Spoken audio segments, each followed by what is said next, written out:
event to take reports and clean up the mess. As the saying goes, the police are minutes away when seconds count. Whose responsibility is it to protect you and your loved ones? Whose responsibility is it to be ready? Unless you are a politician with taxpayer-funded 24/7 security, I can tell you the answer. It is our responsibility. As citizens, we have responsibilities that extend beyond paying taxes.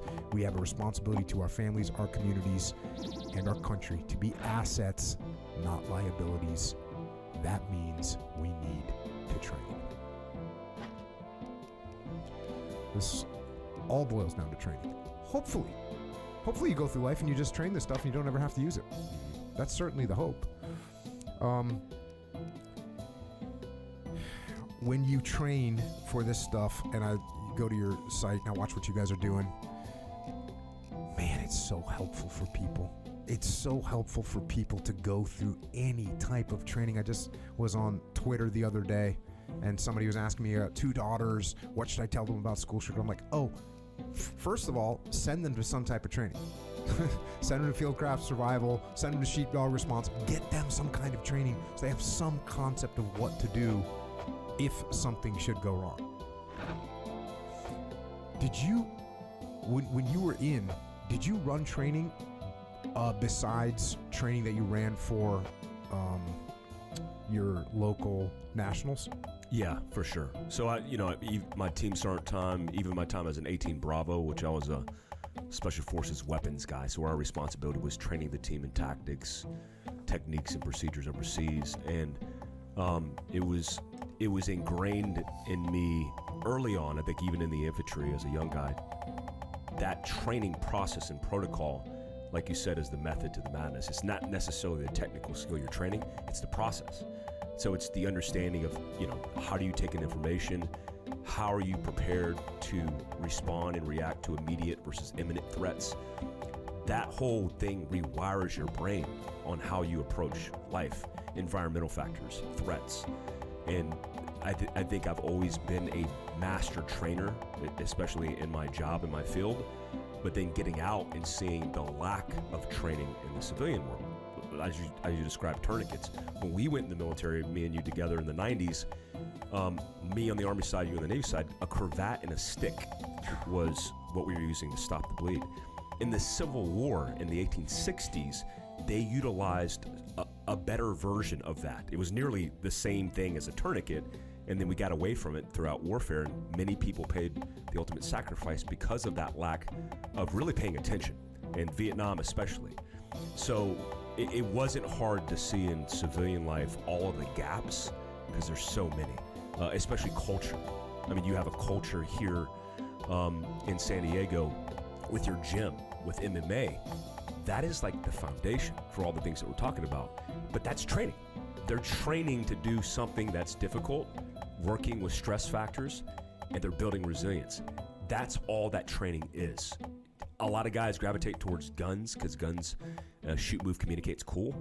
But all the things, stop the bleed, mindset, resilience, they're all equally as important. I mean, statistically, a lot more of it, like stop the bleed, you're more likely to use than drawing your pistol in a gunfight. But if I told a gun guy, hey, come to our canning and jarring course, how would that work out with you? Like, I'd have to make that jar black multicam for him to show up in order to do it. So it's always been a passion of mine, for sure. I had the chief operating officer at Echelon Front, is a woman named Jamie Cochran, and she was moving across the country, and her husband was getting stuff loaded up in the truck. He was loading, I think it was a mirror broke and cut his arm, like, severely, and she had to cut the tourniquet and put the tourniquet on, and I'm pretty sure it saved his life. That again, who expects to need a tourniquet on a Saturday afternoon when you're moving your household goods? Like, this is not a normal thing, and yet without that, he's bleeding out. Like, you cut your artery in your arm and it's going to take 15 minutes for an ambulance to get there, you're dead. Yeah. So this stuff applies for everyone. This stuff can happen at any time. I'm glad you're putting it out there. You say in the book, I'm going to push a little bit, Principles of modern preparedness are divided roughly into two parts: the mental versus the physical, the internal versus the external, the intangible versus the tangible. A resilient mindset, proper planning, situational awareness, and good decision-making compose the first half of these principles. This is the mental, intangible side of preparedness. It's the piece you can't buy, you can't hold in your hands. It's the piece you have to build. These four elements are about getting and keeping your head in the game if and when things go bad. The second half includes principles regarding everyday carry, mobility, and homestead. These are the tangible tools and assets that you can imagine as the set of concentric circles of physical preparedness. They constitute the things you will need on your person, in your vehicle, and around your home to be confident that you won't just survive a catastrophe, but that you'll thrive in it. So this is how you've broken it down. Sort of like what's your mindset, and then what are the physical things that you're going to do. Pretty simple, straightforward way to break things down.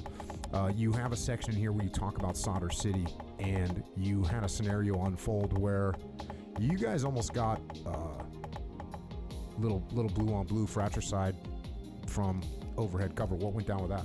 Yeah, so it was a joint op. It was actually involved the SEAL team that ripped out with you, and we were doing a hostage rescue in Solder City.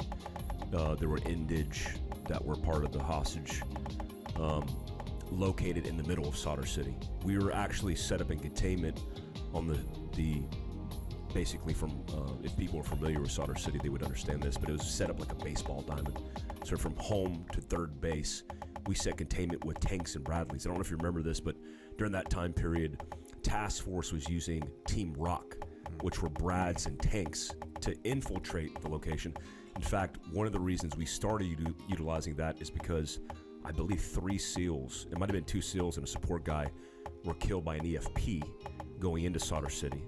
I saw the vehicle post it happening, but it happened on you guys' rotation, I think.